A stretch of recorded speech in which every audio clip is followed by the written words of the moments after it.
بسم اللہ الرحمن الرحیم۔ حجاز مقدس کے 2 ہفتے، روداد سفر بقلم احسن ریحان، قسط نمبر 1۔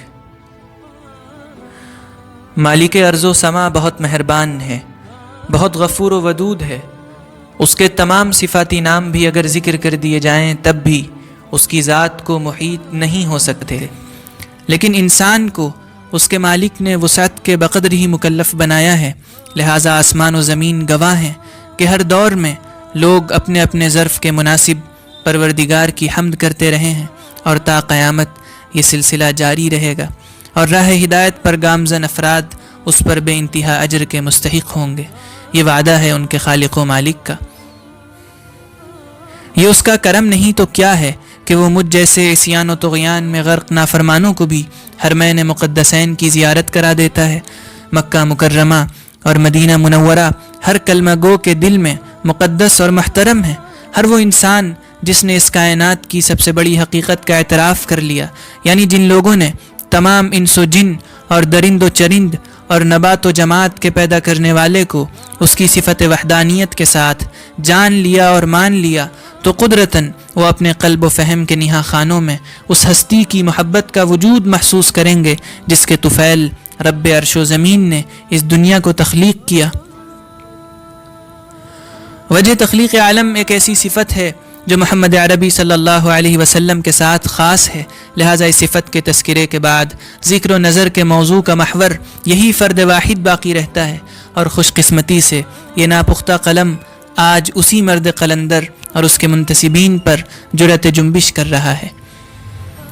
گزشتہ سال ستمبر کی 19 تاریخ میرے لیے بڑی یادگار ثابت ہوئی کہ اس روز پاسپورٹ آفس گئے تھے، اور ظاہر ہے پاسپورٹ آفس جانا اپنے آپ میں تو ایک عام سی بات ہے۔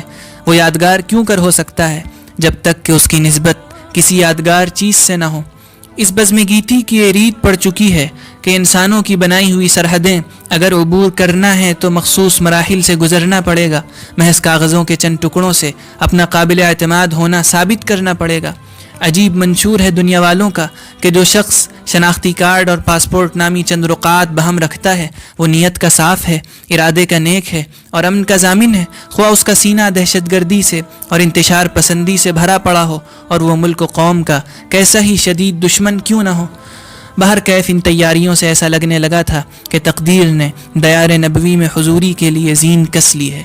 دنیا کے دستور کے مطابق ہر وہ کاغذی اور تفتیشی کارروائی جو سرحدیں عبور کرنے کے لیے کی جاتی ہیں ہو چکی تھی کہ تقدیر نے میرا یہ سفر لکھ دیا تھا، چنانچہ ساری دنیا کا اتحاد بھی اسے کیسے ٹال سکتا تھا، اور یہ تو ہر مومن کا بنیادی نظریہ ہے۔ ٹھیک 2 مہینے بعد 20 نومبر کی ایک خوشگوار دوپہر میں ہمارے گھر کے ڈرائنگ روم کے اندر ایک محفل سجی تھی جس کی بزم افروزی اچھے ابی کی بدولت تھی۔ یہ وہی دن تھا جب ہمیں ان پاک سرزمینوں میں حاضری کے لیے سفر شروع کرنا تھا۔ اس وقت ذہن قدرے گراں بار بھی تھا، کیونکہ یہ سفر ایک عبادت ہے، اور عبادت کے اصول و آداب ہوا کرتے ہیں جن سے اس بے علم کو یکسر ناشنائی تھی۔ اسی کم علمی کے ازالے کے لیے یہ مجلس آراستہ تھی جس میں اچھے ابی نے اپنے وسیع علم اور طویل تجربوں کے حوالے سے بڑی کارآمد اور نفع بخش باتیں ہم عازمین عمرہ کی سماعتوں کے حوالے کی۔ سفر کی تمام تیاریاں حسب مقدرت مکمل کر لی تھیں، اور مغرب سے قبل تمام اعزاء سے ملاقات کی، پھر نماز کے بعد متصلاً لکھنؤ کی سمت روانہ ہو گئے۔ راستے میں بھی گفتگو کا موضوع وہی 2 متبرک بستیاں تھیں جہاں جانے والے بھی اور نہ جانے والے بھی اس کے تذکرے سے سرشار رہتے ہیں۔ الغرض گاڑی کے اندر کی پرسکون فضا والدین کے تربیتی، تلقینی اور تنبیہی کلمات سے منور تھی، جو باتیں بلا شبہ اس دیار مقدس میں بھی ہم لوگوں کے لیے جا بجا معاون و دستیار ثابت ہوئیں۔ محمدی سے لکھنؤ جانے والوں کے لیے شہر سیتاپور گزرگاہ کی حیثیت رکھتا ہے، اور یہاں پھوپھا جان اور امتی وغیرہ بھی رہائش پذیر ہیں، چنانچہ کچھ دیر ان کے گھر قیام ہوا۔ اس گھرانے کا ممتاز وصف خوش اخلاقی، خندہ پیشانی اور ضیف پروری ہیں، جو ہر بار ان سے ملاقات کو خوشگوار بنا دیتا ہے۔ یہاں ملاقات کے بعد عشاء کی نماز پڑھ کر لکھنؤ کے لیے ہم لوگ روانہ ہو گئے۔ لکھنؤ پہنچ کر کچھ دیر دوبگے اور امبرگنج میں رہے۔ دراصل لکھنؤ بھی ہمارے خاندانی عز و اقربا کا گہوارہ ہے۔ رات کے ابتدائی حصے ہی میں ہم لوگ ایئرپورٹ کے لیے نکل گئے تھے۔ ان ملاقاتوں میں ایک موقع بار بار آتا تھا جب ہم برسر زمین ہی زمین دوز ہوئے جاتے تھے۔ ہر بزرگ و خرد اور کبیر و صغیر یہ کہتا کہ وہاں کی دعاؤں میں ہمیں بھی یاد رکھنا۔ نہ جانے کتنے نیک دل لوگوں نے، بڑوں نے، چھوٹوں نے، ہم عمروں نے اس آسی سے دعاؤں کے لیے کہا۔ بے شک یہ ان کی حب رسول اور عشق حرمین کی دلیل ہے۔ جب ایئرپورٹ پہنچے تو ہم تمام مسافرین حجاز یکجا ہو گئے، جن میں میرے اور احمد بھائی کے علاوہ ہماری 2 خالائیں، ان کی چچی اور چچازاد بھائی تھے، اور ہمارے استاذ محترم مولانا سالم صاحب بھی ہمراہ تھے، جو کہ 7 لوگوں پر مشتمل اس کاروان حجاز کے سرکردہ اور سرپرست تھے۔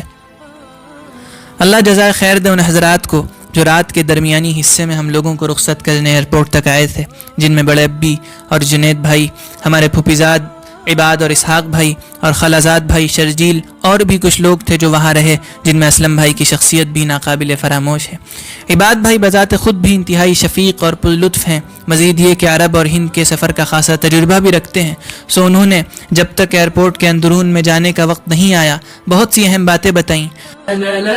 في الحجاج يا رب الورى لكن قلبي بالمحبة كبرا لبيك ما نبض الفؤاد وما دعا داع وما دمع بعين قد جرى لبيك أعلنها بكل تذلل لبيك ما امتلأت بها القرى لبيك يا ذا الجود ما قلب هفى للعفو منك وبالخضوع تداثرا للعفو منك وبالخضوع تداثرا۔ کچھ لمحوں کے بعد ہم 7 لوگ سب کو الوداع کہتے ہوئے کسٹم کی طرف بڑھے اور قطار در قطار تفتیشی مرحلات اور کاغذی کارروائیوں سے گزرتے ہوئے انتظار گاہ میں بیٹھ گئے۔ تقریباً 2-2.5 گھنٹے بعد ہم لوگ جہاز تک لے جانے والی بسوں میں آ گئے، اور کچھ لمحات میں سلام ایئر لائن کے ایک طیارے میں ہم لوگ داخل ہو رہے تھے۔ جہاز کا انجن دہاڑ رہا تھا، تمام مسافرین اپنی اپنی سیٹوں پر براجمان تھے۔ ہم نے بھی سیٹ بیلٹ لگا لی اور خوف و تجسس کی ملی جلی کیفیت میں تن کر بیٹھ گئے کہ کب یہ وجود زمین سے کٹ کر ہواؤں کا ہو جائے گا۔ جہاز رن وے پر رینگنے لگا، کسی بھی لمحے اس کی رفتار بجلی کی سی ہونے والی تھی۔ خرامہ خرامہ چل رہا جہاز اب کچھ تیز تھا، اچانک اس کی رفتار میں برق کی سی تیزی آ گئی اور وہ رن وے پر سر پر دوڑنے لگا، اور پھر ایک جھٹکے کے ساتھ اس کے پہیے زمین سے جدا ہو گئے اور طیارے سمیت تمام مسافرین کا زمین سے ناتا ٹوٹ گیا۔ یہ 21 نومبر کی رات کا آخری پہر تھا جب میری نگاہیں اودھ کے ایک تاریخی شہر لکھنؤ کو دیکھ رہی تھیں، جو اب محض چند روشنیوں کا نام تھا، کیونکہ جہاز کئی سو کی رفتار سے بلندیوں کی طرف پرواز کنا آسمان کی وسعتوں کے حوالے ہوا جا رہا تھا۔ چند ہی لمحوں میں شیشے کے باہر تاریکیوں کا بسیرا تھا، اور جہاز میں بلا کا سکون طاری تھا، گو گھر کا ایک پرسکون کمرہ ہو۔ اب سلام ایئر کے عملے کی بھی آمد و رفت ہو رہی تھی، اور سب ان کے اعلانات پر گوش بر آواز تھے۔ جہاز پوری آب و تاب کے ساتھ تہ بتہ تاریکیوں اور گھٹا ٹوپ اندھیاروں میں سینکڑوں انسانوں کو لے کر اڑ رہا تھا اور بحر ہند کی مسافتوں کو سمیٹ رہا تھا۔ کچھ دیر کے بعد آفتاب کی ابتدائی کرنیں ظاہر ہوئیں اور بیرونی مناظر اجاگر ہوئے۔ دوران سفر ایئر لائن کی طرف سے ملا ہوا ناشتہ بھی کیا تھا۔ کچھ منٹ کے لیے آنکھ لگی تھی، لیکن پھر نیند نے ایسی طوطا چشمی دکھائی کہ دوبارہ نہ آئی۔ سب ساتھی مختلف سیٹوں پر تھے، لہٰذا شورش صاحب کی شب جائے کہ منبودم یہی میری ہمجلیس تھی جو حذیفہ ایوبی صاحب نے کہتے ہوئے عنایت کی تھی کہ ہم نہیں تو ہماری کتاب ہی صحیح۔ 8 بجے کے قریب خلیج عمان پر ایک شہر نظر آیا جو ریتیلا اور صحرائی ہونے کے باوجود ترقیاتی تبدیلیوں کے سبب انتہائی دیدہ زیب اور خوش منظر تھا۔ اس شہر کے عالمی ہوائی اڈے کی طرف جہاز مائل ہوا اور بتدریج عرب کی تاریخ ساز اور تاریخ نواز سرزمین سے جا لگا۔ کچھ دیر بعد ہم سب لوگ ایک خوبصورت البتہ عارضی گزرگاہ سے ہوتے ہوئے، جسے جیٹ برج بھی کہا جاتا ہے، مسقط کے اس خوبصورت اور وسیع الوجود ایئرپورٹ میں آ گئے جو اپنی صفائی ستھرائی، شاہانہ طراق اور انتہائی اعلیٰ درجے کے نظم و نسق میں خاصی شہرت رکھتا ہے۔ ایئرپورٹ کا چپا چپا جدید سہولیات و تزئینات سے پٹا پڑا تھا، کونا کونا اتنا صاف شفاف اور دلکش تھا جیسے اس کو نہ کبھی چھوا گیا ہو نہ برتا گیا ہو۔ اب جا بجا چسپا عربی کے جملے بھی ہم ہندوستانیوں کے لیے دیدنی تھے، بلکہ دل خوش اور طبع نواز تھے۔ یہ سفر اس نوعیت کا میرا پہلا سفر تھا، بلکہ یہ کہنا بھی بیجا نہ ہوگا کہ اس 17 سالہ زندگی کے بہترین دنوں میں وہ دن تھے جو اس سفر کی نظر ہوئے۔ بہرکیف ہم لوگ چلتے ہوئے ایک جگہ آ گئے جو نماز کے لیے مخصوص تھی اور ساتھ ہی وضو خانہ اور بیت الخلاء وغیرہ کی راہداری تھی۔ یہاں وضو کی اور فجر کی نماز قضا پڑھنے کے بعد احرام پہن لیا اور احرام کی 2 گانا ادا کی، پھر تلبیہ اور نیت کے ذریعے محرمین میں شامل ہو گئے، چنانچہ ٹوپی اتار دی اور ان تمام پابندیوں کے حوالے سے محتاط ہو گئے جو بندے پر محرم ہوتے ہی عائد ہو جاتی ہیں۔ خوشبو لگانا جو اب تک مسنون تھا اب ممنوع ہے، ناخن اور بالوں کی تراش خراش مذہب اور تہذیب دونوں جگہ مستحسن تھا، اب وہ باعث تاوان ہے۔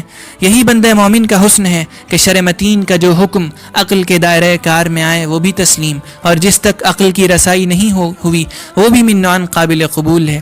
احرام پہن کر ہم لوگ اگلی پرواز کا وقت قریب ہونے کی وجہ سے جہاز کی طرف چل دیے۔ اگلی منزل ام القریٰ سے بغل گیر ایک ساحلی شہر جدہ تھی۔ احرام کی یہ 2 چادریں میرے لیے قدر دشوار کن ثابت ہوئیں کہ اب تک کبھی بھی تہبند تک سے سابقہ نہیں پڑا جو اب ناگاہ برسر عام بے سیلی چادروں پر انحصار کرتے، اور پھر مکہ اور گرد و نواح کی تند ہوائیں تو ان کو اپنا ہم رکاب بنانے کے لیے بے تاب رہتی ہی تھیں۔